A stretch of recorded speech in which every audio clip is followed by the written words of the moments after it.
The world is remembering the life and legacy of former President Jimmy Carter. The 39th U.S. president died Sunday at the age of 100.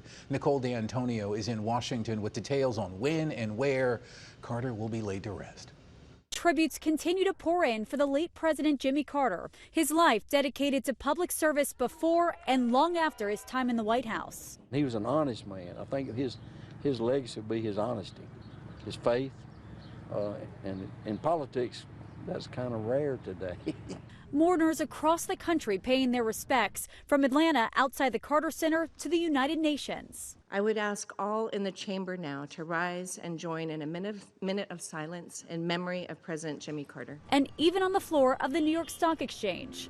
Across the country, President Biden ordering all flags to fly at half-staff for the next 30 days. An 8-day period of mourning begins tomorrow, which includes a state funeral in Georgia.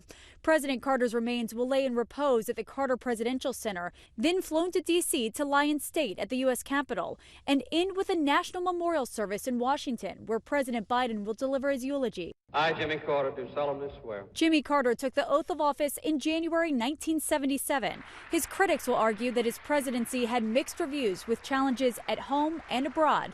But there is much more agreement that his post-White House life was remarkable, building homes for the poor even into his 90s. And through the Carter Center, bringing fair elections and an end to diseases in places around the world. I think that planes impacted every facet of his life. I was talking to somebody this morning, and the thing about it is he always came home.